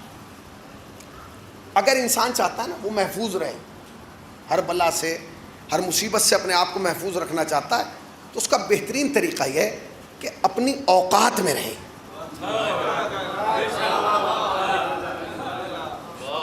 میرا لفظ وزنی تھا، آپ کی توجہ کمزور رہ گئی، ایک ایک حسینی کی توجہ چاہتا ہوں۔ اگر آپ چاہتے ہیں نا کہ آپ ہر بلا ہر مصیبت سے محفوظ رہے، تو کوشش کیجئے گا کہ اپنی اوقات میں رہیں، اپنی حد میں رہیں، اپنی حد سے باہر نہ نکلیں۔ جانتے کیوں؟ اس لیے کہ اگر دریا اپنی حدوں سے باہر نکلتا ہے تو طوفان بن جاتا ہے، انسان اپنی حدوں سے نکلتا ہے تو شیطان بن جاتا ہے۔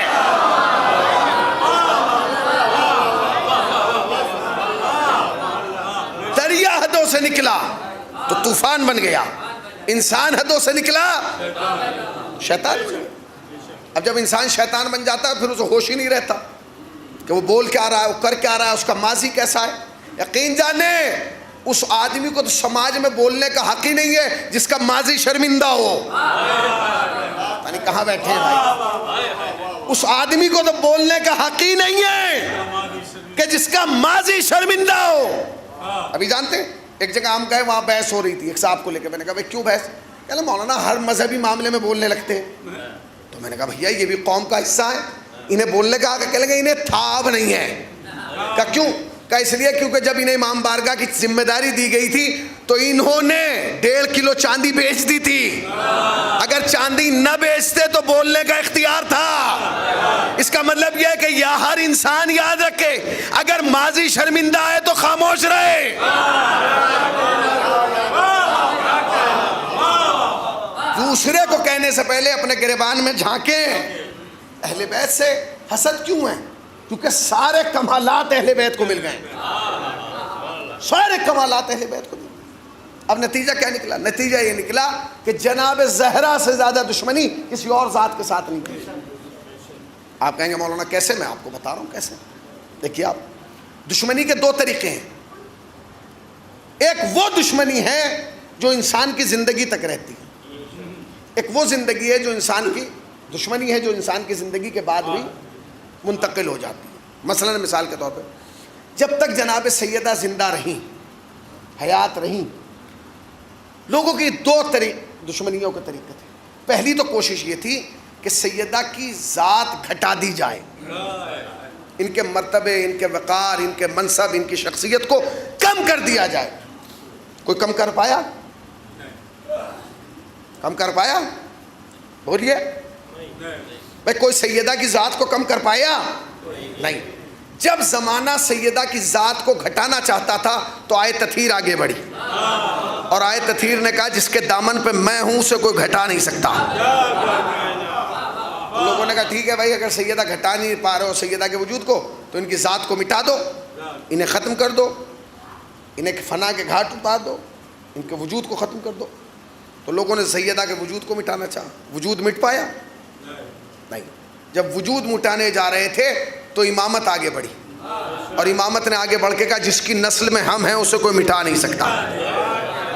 آپ نے غور ہی نہیں کیا، پھر سن لیجئے، آیت نے گھٹنے نہیں دیا، امامت نے مٹنے نہیں دیا۔ اللہ اکبر۔ آیت نے سیدہ کو گھٹنے نہیں دیا اور امامت نے مٹنے نہیں دیا۔ اب کیا کریں؟ نہ گھٹا پا رہے ہیں نہ مٹا پا رہے ہیں۔ تو ایک نیا کام کیا۔ وہ نیا کام یہ کیا، ہمارے یہاں بھی یہ ہوتا ہے کہ جو عقلاء ہیں، صاحبان عقل ہیں، صاحبان شعور ہیں، وہ یہ کہتے ہیں کہ اگر کوئی بہت لمبی لائن کھینچ دے نا تو اسے مٹانے میں وقت ضائع نہ کرو۔ اگر تمہارے اندر عقل ہے تو اس کی بغل میں 2-3 لکیریں، لائنیں اور کھینچ دو، تاکہ جب کوئی نیا آدمی آئے تو پہچان ہی نہ پائے کہ میں اصلی کون سی ہے اور نقلی کون سی ہے۔ بس عالم اسلام نے بھی سیدہ کے ساتھ یہ کیا کہ جب نہ گھٹا پائے نہ مٹا پائے تو انہوں نے یہ کیا کہ سیدہ کے نام کے بغل میں 3 نام اور لکھ دیے، اور لکھ دیا کہ رسول اللہ کے 3 بیٹیاں اور تھیں۔ لکھا نہیں؟ ایک اور کیا آپ نے؟ یہ لکھا کہ نہیں؟ یہ لکھا، زور سے بولیے، لکھا کہ سیدہ رسول کے 3 بیٹیاں اور تھیں۔ آپ نے لکھنے والے کی کمزوری نہیں دیکھی؟ آپ نے لکھنے والے کا خوف نہیں دیکھا, آپ نے لکھنے والے کا ڈر نہیں دیکھا, آپ نے لکھنے والے کا بھے نہیں دیکھا. لکھنے والے نے یہ نہیں لکھا کہ فاطمہ کے 3 بہنیں اور تھیں, لکھنے والے نے لکھا رسول کے 3 بیٹیاں اور تھیں. اس کا مطلب یہ ہے کہ لکھنے والا بھی جانتا تھا کہ رسول کی بیٹیاں بنانا آسان ہے, فاطمہ کی بہنیں بنانا آسان نہیں ہے. صلوات پڑھے پر محمد و آل محمد باپ.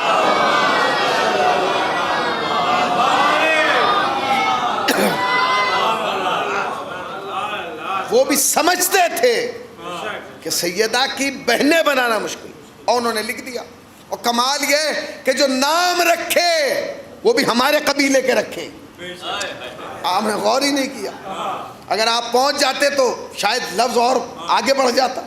جو نام رکھے ہیں 3 بیٹیوں کے وہ بھی ہمارے قبیلے کے رکھے, زینب, ام کلثوم, اس لیے کہ وہ جانتے تھے کہ یہ اتنی عقل مند قوم ہے, نام ہی سے سمجھ جائے گی اصلی کون ہے, نقلی کون ہے. انہوں نے لکھا کہ رسول اللہ کے 3 بیٹیاں اور تھیں, یہ. اچھا میں یہ پوچھ رہا ہوں, انہوں نے لکھ دیا, کسی شیعہ پہ فرق پڑا؟ کوئی شیعہ ناراض ہوا؟ ایک آدمی تو ہوتا پوری قوم میں جو منہ پھلا کے بیٹھ جاتا, ہمارے ساتھ غلط ہوا جی, رسول اللہ کی 1 بیٹی تھی, انہوں نے 3 لکھ دی. فرق پڑا کسی پہ؟ کسی نے منہ پھلایا؟ سب مطمئن ہیں, کیونکہ شیعہ قوم کا مزاج یہ ہے کہ اگر چیلنج میں دم ہو تو یہ قبول کرتے ہیں. اگر آپ کے چیلنج میں دم ہے تو ہم ایکسیپٹ کریں گے. آپ نے کیا لکھا؟ آپ نے لکھا کہ رسول اللہ کی 3 بیٹیاں اور تھیں. قوم پہ کوئی فرق نہیں پڑا, کیونکہ 3 تو کم ہے, 13 لکھ. 13 لکھو کہ رسول اللہ کے 13 بیٹیاں اور تھیں. 13 بھی کم ہے, 30 لکھو. 30 بھی کم ہے, 300 لکھو. 300 کم ہے, 1300 لکھو. 1300 کم ہے, 3000 لکھو. 3000 کم ہے, 30,000 لکھو. 30,000 کم ہے, 3 لاکھ لکھو. کسی شیعہ پہ کوئی فرق نہیں پڑے گا, اس لیے کہ شیعہ قوم کا بچے سے لے کے بوڑھا تک جانتا ہے, اور بوڑھے سے لے کے بچے تک جانتا ہے کہ اہل بیت کی عزت کی ذمہ داری اللہ نے لی ہے. ان کا کوئی نہ کوئی گھٹا سکتا ہے, نہ کوئی ان کا کچھ بگاڑ سکتا ہے. ان کی عزت کا ضامن اللہ ہے. تم نے کیا لکھا؟ تم نے لکھا کہ رسول اللہ کی 3 بیٹیاں ہیں, اور تم اس چکر میں ہو کہ شیعہ اعتراض کریں گے. کوئی شیعہ اعتراض نہیں کرے گا, اس لیے کہ ہم جانتے ہیں کہ عزت کی ذمہ داری اللہ نے لکھی ہے. تم کیا لوگے؟ تم نے لکھا کہ 3 بیٹیاں ہیں, 3 کم ہیں, 300 لکھو. 300 کم ہیں, 3000 لکھو. 3000 کم ہیں, 30,000 لکھو. 30,000 کم ہیں, 3 لاکھ لکھو. لکھو کہ محمد کے 3 لاکھ بیٹیاں تھیں. کوئی فرق نہیں پڑتا, اس لیے کہ جہاں تم یہ لکھو گے کہ محمد کے 3 لاکھ بیٹیاں تھیں, وہیں نیچے یہ بھی لکھو گے کہ بیٹیاں تو 3 لاکھ تھیں, مگر نواسے 2 ہی تھے, یا حسن تھا یا حسین تھا.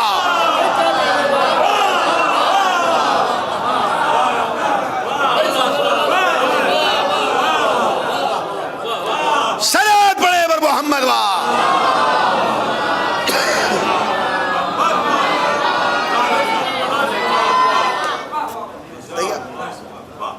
بھئی آپ سیدہ کے پیچھے کیوں پڑے ہیں؟ آپ سیدہ سے یاد رکھو, سیدہ کا دشمن نہ یہاں بخشا جاتا ہے نہ وہاں بخشا جاتا ہے. سیدہ کے مجرم کو نہ یہاں ضمانت ملتی ہے نہ وہاں ملتی ہے. سیدہ کا دشمن یہاں بھی لانتی ہے. بہت سارے لوگوں کو درد ہوتا ہے کہ جی شیعہ جو ہیں سیدہ کے دشمنوں پہ لعنت بھیجتے ہیں. غلط. تم کبھی ہماری مجلسوں میں آئے نہیں ہو. ہمارا تو مسلسل ایک سلسلہ ہے. ہم خالی سیدہ کے دشمن پہ لعنت نہیں بھیجتے, ہم کہتے ہیں کہ رسول اللہ کے دشمن پر لعنت. ہم یہ بھی کہتے ہیں کہ علی کے دشمن پر لعنت, پھر ہم کہتے ہیں سیدہ کے دشمن پہ لعنت, پھر کہتے ہیں حسن کے دشمن پہ لعنت, پھر کہتے ہیں حسین کے دشمن پہ لعنت, اور پھر کہتے ہیں کہ جو ان پہ لعنت نہ بھیجے اس پر بھی لعنت. ایک سلسلہ ہے, ایک سسٹم ہے, اس سسٹم کے تحت ہم جاتے ہیں. سیدہ سے دشمنی کی جا رہی ہے, سیدہ کے وجود کو ختم کیا جا رہا ہے. کیا سیدہ کا وجود ختم ہو سکتا ہے؟ نہیں ہو سکتا. ہم سمجھتے کہ معاملہ ختم ہو گیا, ہم سمجھتے کہ فدق چھین لیا گیا تو چھین لیا گیا, ہم سمجھتے کہ اگر مقدمہ فدق رک گیا تو رک گیا. نہیں, یہ تمہاری نظروں میں رکا ہوا ہے. ہمارے یہاں تو اس کا چیپٹر اوپن ہے. کیوں؟ اس لیے کہ تم تو سوچ رہے ہو کہ قیامت آنے والی ہے, سارا معاملہ ختم ہو جائے گا. ہمارا تو عقیدہ اور ہے. ہم جانتے ہیں کہ امامت پہلے آئے گی, قیامت بعد میں آئے گی. ہمارے یہاں قیامت سے پہلے ایک موضوع ہے جسے امامت کہا جاتا ہے. امامت پہلے, قیامت بعد میں. اور وہ امامت کا جو نظام ہے وہ عجیب و غریب ہے. جیسے شیعوں میں توحید پر ایمان ضروری ہے, عدل الہی پر ایمان ہونا ضروری ہے, غیبت پہ ہونا ایمان ضروری ہے, قرآن مجید پر ایمان ہونا ضروری ہے, آل محمد علیہ السلام کی ولایت اور طہارت پر ہونا ایمان ضروری ہے. ایسے ہی شیعت میں رجعت پر بھی ایمان ہونا ضروری ہے. اب یہ قوم کے بچے پوچھیں گے رجعت کیا ہے؟ غیبت کا تو ہمیں پتہ ہے, ولایت کا تو ہمیں پتہ ہے. رجعت کہتے ہیں پلٹنے کو. رجعت کا مطلب کیا ہے؟ پلٹنا. کیسے پلٹنا؟ کیسے پلٹنا؟ جو چلے گئے ہیں ان کا پلٹنا. جب امام ظہور فرمائیں گے اس زمانے میں ایک موضوع شروع ہوگا, رجعت. جو جا چکے ہیں وہ پلٹ کے آئیں گے. وہ پلٹ کے آنے والوں میں جانتے ہیں کون ہیں؟ اس میں سیدہ ہوں گی, اس میں امام حسین ہوں گے. اور سنیے, جناب سیدہ تشریف لائیں گی. کہاں تشریف لائیں گی؟ روضہ رسول پہ تشریف لائیں گی, جہاں آپ کے فرزند نرجس زہرا کھڑے ہوئے ہوں گے, آخری امید جہاں. اور آپ آنے کے بعد شکایت کریں گی, مہدی انہوں نے مجھے ستایا ہے. آپ کیا سمجھ رہے ہیں؟ کیا فدق کا موضوع دوبارہ نہیں شروع ہوگا؟ فدق کا موضوع ان کے لیے ختم ہو گیا ہے جن کے امام مر گئے ہیں. ابھی فدق کا وارث زندہ ہے, ابھی فدق کا حقیقی وارث زندہ ہے. جب وہ پردے سے آئے گا تو جسے جزا ملنا ہوگی اسے جزا دی جائے گی, اور جسے سزا ملنا ہوگی اسے سزا دی جائے گی. روایت کہتی ہے کہ جب جناب سیدہ سلام اللہ علیہا تشریف لائیں گی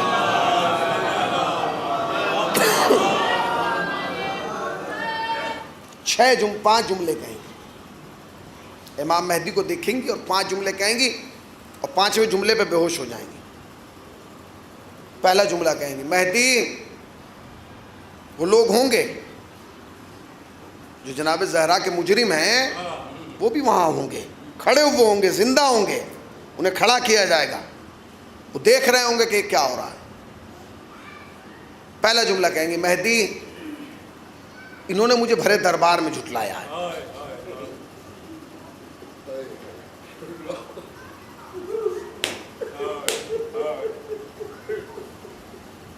میں نے پڑھ دیا, تم نے سن لیا.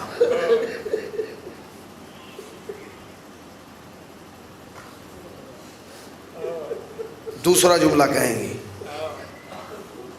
مہدی انہوں نے بھرے دربار میں میرے بابا کی تحریر کو پھاڑا ہے.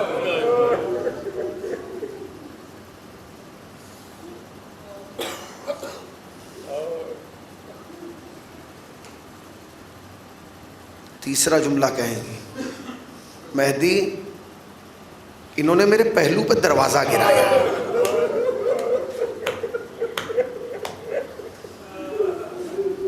چوتھا جملہ کہیں گی, مہدی انہوں نے میرے محسن کو مار ڈالا ہے.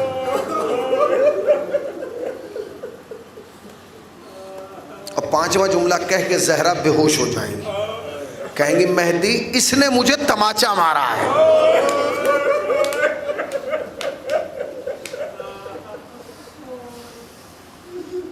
مولا تمہیں کوئی غم نہ دے سوائے غم سرکار ابا عبداللہ کے. دل بھر کے رو لیجیے گا, اس لیے کہ ماہ اذا بہت قریب ہے. سیدہ تمہاری مہمان ہونے والی ہے, بس یہ سمجھو کہ استقبال اذا کی مجلس ہو رہی ہے. محرم قریب ہے نا, پورے سال انتظار کرتے ہو کہ محرم آ جائے. شیعہ قوم وہ ہے جو خوشی کا انتظار نہیں کرتی. ہمیں انتظار ہوتا ہے تو محرم کا انتظار ہوتا ہے, کیوں؟ اس لیے کہ ہم جانتے ہیں کہ محرم میں سیدہ ہماری بنو، جو محرم آ رہا ہے نا، یہ کئی سال کے بعد اب کھل کے محرم ہوگا۔ عزاداری میں کوئی کمی نہیں رہنا چاہیے، عزاداری میں کوئی کوتاہی نہ ہو اپنے پائے، عزاداری کا اہتمام، عزاداری کی تیاری پورے شان و شوکت سے ہونا چاہیے، اس لیے کہ سیدہ تمہاری مہمان ہو۔ ایک ماں کے سال ثواب کی مجلس ہے، بڑا حساس رشتہ ہوتا ہے ماں کا، خوشی ہو تو ماں یاد آتی ہے، غم ہو تو ماں یاد آتی ہے، آدمی مصیبتوں میں گرفتار ہو جائے تو ماں یاد آتی ہے، آدمی مسرتوں میں گھرا ہو تو ماں یاد آتی ہے، آنکھوں سے آنسو جاری ہو تب ماں یاد آتی ہے، انسان قہقہ لگا کے ہنس رہا ہو تو ماں یاد آتی ہے۔ ماں عجیب حساس رشتہ ہے۔ جب ہماری والدہ کا انتقال ہوا تو ہم نے رضا سرزوی صاحب کو بلایا، ان کا ایک مشہور زمانہ کلام ہے ماں، انہوں نے آ کے کلام پڑھا، اس کا مطلع یہ تھا کہ موت کی آغوش میں جب تھک کے سو جاتی ہے ماں، تب کہیں جا کر رضا تھوڑا سکون پاتی ہے ماں۔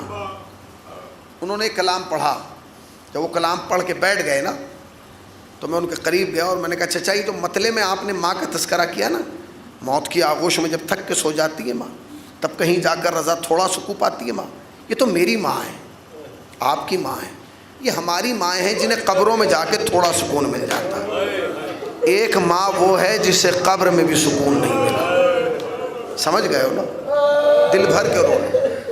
آپ کی آوازیں بلند ہو گئی، خدا ان آوازوں پر رحمتیں برکتیں نعمتیں نازل فرمائے۔ ایک ماں وہ ہے جسے قبر میں بھی سکون نہیں ملا، وہ جانتے ہیں وہ کس کی ماں ہے؟ وہ حسین کی ماں ہے۔ وہ کون ہے؟ وہ ہے کہ جس کی قبر پہ آ کے حسین نے مرثیہ پڑھا، اماں لہو لوہان چمن دیکھنے چلو، زینب کے بازوؤں میں رسن دیکھنے چلو، قبر زہرا کو زلزلہ آیا، آواز آئی ہے میرے لال حسین تو جہاں جہاں جائے گا تیری ماں وہاں وہاں جائے۔ یہ ماں ہے، بڑا حساس، بڑا عجیب و غریب غربت کا لمحہ ہوتا ہے جب ماں کا جنازہ گھر سے اٹھتا ہے، اولاد سے برداشت نہیں ہوتا۔ ابھی قبلہ میں ایران عراق کی زیارات پہ تھا تو میں حرم حضرت معصومہ میں گیا، ایک مجلس ہو رہی تھی جسے برادر بزرگ مولانا اور محمد نقوی صاحب قبلہ خطاب فرما رہے تھے۔ انہوں نے دو روایتیں پڑھی، ایک روایت وہ تھی جو میں ہمیشہ سے پڑھتا آ رہا تھا، میں نے کتابوں میں پڑھی، ایک روایت اور انہوں نے پڑھی جس کو سننے کے بعد کلیجہ پھٹ گیا۔ وہ جو روایت میں پڑھتا تھا پہلے میں وہ پڑھ رہا ہوں، بعد میں وہ روایت پڑھوں گا جو انہوں نے پڑھی۔ روایت کا جملہ یہ ہے کہ جب جناب سیدہ کا جنازہ صحن خانہ میں لا کے رکھا گیا نا، اور علی نے کہا آؤ میری اولاد آؤ اور اپنی ماں کو سلام آخر کر، تو ہمارے یہاں ہندوستان میں مشہور ہے کہ سب سے زیادہ تڑپ کر رونے والے امام حسین تھے، مگر نہیں، روایت یہ کہتی ہے سب سے زیادہ تڑپ کے جو رو رہے تھے وہ امام حسن تھے، تڑپ تڑپ کے رو رہے تھے، چیخیں مار رہے تھے، پچھاڑے کھا رہے تھے، ماں کا جنازہ تھا۔ جب امام حسن کو ایسے روتے ہوئے دیکھا تو جناب اسما اور جناب فضہ آگے بڑھی اور بڑھنے کے بعد کہا شہزادے اگر تم ایسے رو گے تو حسین کو کون سنبھالے گا؟ تم تو بڑے ہو نا، ذرا صبر و تحمل سے کام لو، اگر تم ایسے رو گے تو حسین کیسے کو کون سنبھالے گا؟ تو امام حسن نے اپنے آنسوؤں کو پہنچا، پہنچنے کے بعد کہا فضہ اسما تم نے انصاف سے کام نہیں لیا۔ کہا میں اس لیے تڑپ کے رو رہا ہوں کیونکہ جو میری آنکھوں نے دیکھا وہ حسین نے نہیں دیکھا۔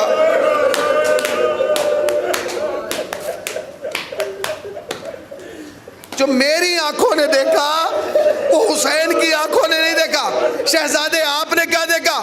کہ جب میری اماں دربار میں حق لینے گئی تھی نا اور واپس آ رہی تھی، فلاں گلی کے فلاں کونے پر فلاں شخص ملا، اس نے میری اماں کی چادر پکڑ کے اماں کے رخسار پر ایک تماچا، میں وہ منظر نہیں بھولا پا رہا ہوں۔ یہ وہ روایت تھی جو میں پڑھتا ہوا آ رہا تھا، جسے گزشتہ 15 سالوں سے میں پڑھ رہا ہوں الحمدللہ، اور لوگ روتے ہیں گریا کرتے ہیں، مگر مولانا وہ آگے کی روایت جو میں نے مولانا اور محمد سے سنی وہ سن لیجئے، برداشت نہیں ہوگا، ختم ہو گئی روایت۔ کہ جناب سیدہ کے رخسار پہ تماچا مارا گیا ختم ہو گئی؟ نہیں. اب وہ آگے روایت پڑھتے ہیں. وہ کہتے ہیں کہ جب جناب سیدہ کی شہادت ہو گئی نا تو سارا مدینہ علی کے دروازے پر آ گیا اور علی سے کہنے لگا علی یہ بتاؤ سیدہ کو کب دفن کرو گے؟ تو علی نے کہا کل صبح میں سیدہ کو سپرد خاک کروں گا، کل صبح میں سیدہ کو دفن کروں گا.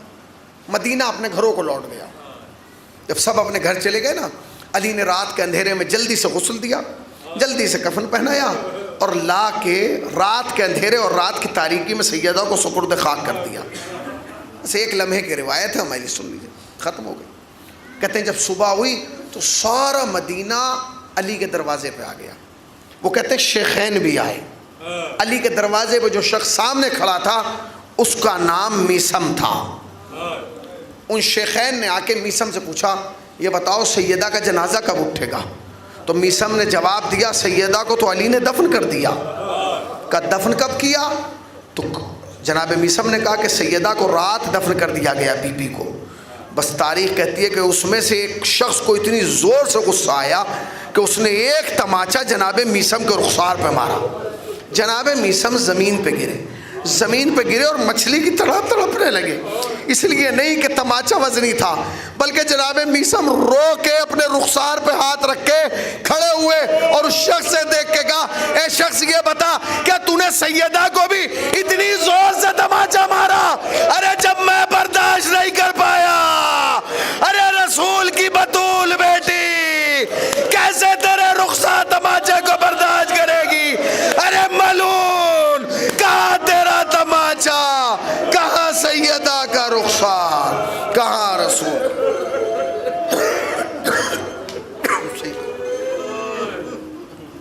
سيعلم الذين ظلما ايام انقلب پروردگارہ تجھے واسطہ محمد آل محمد کا ہماری مختصر قلیل سی بات قبول فرما، سبب نجات تو شاہ آخرت قرار دے. اس مرحومہ کے سال ثواب کے لیے مجلس عزا برپا کی گئی. فشار قبر تنہائی قبر خلوت قبر سے محفوظ فرما، درجات کو بلند سے بلند تر فرما، جوار اہل بیت میں جگہ عنایت فرما، جوار معصومین میں جگہ عنایت فرما. حاضرین مجلس کو سال کے اندر اندر زیارت کربلا معلیٰ سے مشرف فرما. جو ایک بار جا چکا اسے دو بار بلا لے، جو دو بار جا چکا اسے بار بار بلا لے. آنکھ بند نہ ہو جب تک روضہ حسین کا دیدار نہ کر لے. میرے اللہ یہ جتنے بیٹھے ہیں انہیں مانگنے کا طریقہ نہیں آتا، تجھے عطا کا سلیقہ آتا ہے. میرے اللہ ان کی نیک دلی حاجات کو پورا فرما، ان کے اٹھے ہوئے ہاتھوں کو اپنے علاوہ کسی دوسرے کا محتاج قرار نہ دے. ان ہاتھوں پر اپنی رحمتیں، برکتیں، نعمتیں، مغفرت نازل فرما. پروردگار جو بے اولاد ہیں انہیں اولاد صالح عنایت فرما. ہمارے دوست مولانا جاوید صاحب قبلہ نجفی خدایا انہیں اولاد صالح عنایت فرما. خدایا خدایا خدایا خدایا جنہیں اولاد دی ہے انہیں بخش دے، جنہیں بخش دی ہے انہیں صحیح تربیت کرنے کی توفیق عطا فرما. میرے اللہ عزاداری کی اور عزاداروں کی حفاظت فرما. میرے اللہ دنیا میں جہاں بھی عزاداری ہو رہی ہے اور جہاں بھی عزادار ہیں ان کی عزت ناموس آبرو کی حفاظت فرما، نظام مرجیت کی حفاظت فرما، مخالفین مرجیت کو نست و نابود کر دے. میرے اللہ تجھے واسطہ محمد آل محمد کا، تجھے واسطہ اہل بیت علیہ السلام کی عظمتوں کا، تجھے واسطہ شکستہ پہلو حضرت زہرا سلام اللہ علیہا کا، ہم وارث کو تو بے وارثوں کی طرح زندگی گزاریں. وارث سے حقیقی حضرت امام زمانہ کے ظہور میں تعجیل فرما، ہمیں سرکار کے آوان و انصار میں شمار فرما. حضرات ایک مرتبہ سورہ الحمد اور 3 مرتبہ سورہ اخلاص کی تلاوت فرما کر مرحومہ مغفورہ جناب نفیس فاطمہ صاحبہ کی روح کو سال فرما، انیس فاطمہ کی روح کو سال فرما.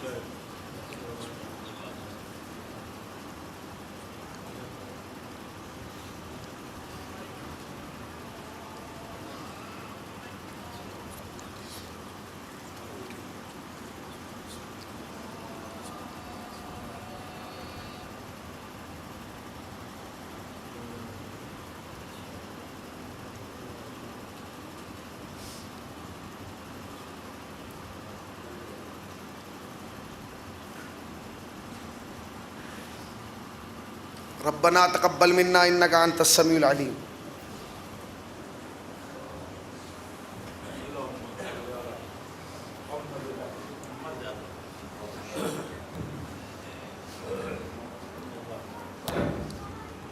متوجہ زیارت. السلام علیکم یا رسول اللہ، السلام علیکم یا امیر المومنین ولی اللہ السلام علیکم یا فاطمۃ الزہرا سیدۃ النساء العالمین. السلام علیکم یا حسن مصطفیٰ علیہ السلام. السلام علیکم یا ابا عبداللہ وعلی ارواح التی حلت بفنائک علیک منی سلام اللہ ابدا ما بقیت و بقی اللیل والنہار وعلی جعلہ آخر عہد منی لزیارتکم. السلام علی الحسین وعلی علی ابن الحسین وعلی اولاد الحسین وعلی صحاب الحسین. السلام علیکم یا ابو الفضل عباس ابن امیر المومنین ولی اللہ. السلام علیکم جمیعاً شہدائے کربلا و اسرائے کربلا. السلام علیکم یا غریب الغربا. السلام علیکم معیز وفا. السلام علیکم یا سمس السموس. السلام علیکم یا انیس النفوس. السلام علیکم ایہا المدفون بارض طوس. السلام علیکم یا مبیس حسیت والزوار فی یوم الجزا. السلام علیکم یا سلطان العرب والعجم. السلام علیکم یا ابو الحسن علی ابن موسیٰ رضا ورحمۃ اللہ وبرکاتہ. السلام علیکم یا عین الحیات و سفینۃ النجات. السلام علیکم یا شجر طوبیٰ و سدرۃ المنتہیٰ. السلام علیکم یا مولانا صاحب العصر والزمان. السلام علیکم یا خلیفۃ الرحمن. السلام علیکم یا مظہر الایمان. السلام علیکم یا شریک القرآن. السلام علیکم یا امام الانس والجان. السلام علیکم یا امام زماننا. هذا جلّہ فرجک وسع اللہ مخرجک وظہورک. السلام علیکم ورحمۃ اللہ وبرکاتہ.